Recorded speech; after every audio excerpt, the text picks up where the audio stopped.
I believe the goal of education is to prepare students for the rest of their lives as well-rounded and fully realized human beings.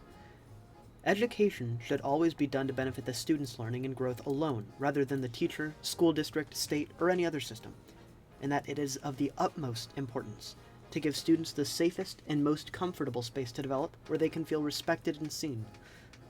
Along with that, I believe music is a unique window into the soul and should undoubtedly be a part of the core curriculum for every student. Consequently, I personally cannot improve the world in a more effective and meaningful way than by teaching music. I believe, like American music education philosopher David Eliot, that music is a complex and indescribable form of art. It's both a unique form of intelligence and cognition, as well as an oral experience of expression. I believe music has unique ways of activating all parts of the brain like no other subject can, and teaching it is necessary to the growth of complete and total humanity within a student. While performance and listening are vital mediums for this subject, I agree with Eliot's teacher, Dr. Bennett Raymer, that teaching musical literacy, sensitivity, and understanding is so much more important than simply learning technical skills when it comes to these ultimate goals. In order to achieve the most well-rounded education and growth possible, it's necessary to include music from around the world. Music is a community experience and helps develop and practice necessary social skills, and that can't be done with a closed mind.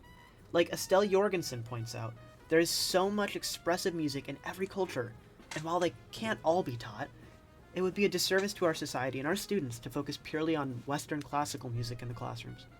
Genres like jazz, Native American folk songs, and Latin are just a few examples that can be effectively taught in music classrooms of any level, so long as there's structure. American education psychologist Jeremy Bruner showed that students can be taught anything as long as it is shown in this basic outline. Enactive learning, where students are merely shown demonstrations and get to listen to the music and observe. Iconic learning, where they may get to see some sheet music and dissect some of the primary elements. And finally, symbolic learning, where students learn about the fine details and how to fully appreciate the music in context. Bruner also describes his theory of a spiral curriculum, where key concepts are presented repeatedly with increasing complexity so that one can teach an entire subject.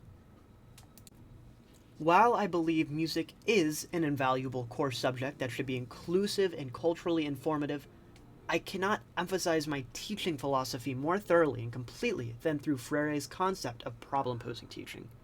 If school is reduced to a place for students to fill out worksheets and be talked at about subject after subject and only ever be told what to do without taking agency, then they won't be able to reach their full humanity. They would miss out on individual learning moments for confidence, critical thinking, and personal growth, and maturation. I may be the leader of the classroom, but each student has just as much right to raise points, ask questions, and engage in their education as any teacher does. In order to be an effective and efficient teacher and make sure that all my students feel respected and comfortable in the classroom, I'll keep in mind the hierarchy created by Abraham Maslow and recognize that every student will have different needs, be it social, esteem, or even basic safety needs such as housing or consistent food. I can't push students to do things beyond what they're capable of mentally and physically. And while every student has their own unique needs, so too do they have their own unique intelligences, as developmental psychologist Howard Gardner theorized. I will never discriminate or belittle any student for being weaker in one specific area of intelligence over another, and I will take this seriously in my lesson planning and teaching so I can appeal to different types of learners. Aside from individual characteristics as well, whatever age level I teach, whether it be elementary or college, will be at a specific level of cognitive development. and I will fully recognize these levels as formulated by prominent psychologist Erik Erikson, and I will apply them to my teaching style and my interactions with students. I'll use resources, such as the series Teaching Music Through Performance, to choose repertoire and to learn how to best use each piece to teach students about history and comprehensive musicianship in new and engaging ways. I'll use the NAFME 2014 core standards to guide my lesson plans, along with my short and long-term goals as a teacher, so I can ensure that students learn to create, prepare, and present music, as well as learn about the theoretical and historical aspects of the art. Lesson plans will also keep the ideologies of American music educator Edwin Gordon in mind, so that students can engage their body and mind with the music and learn to truly appreciate and understand the music through audiation.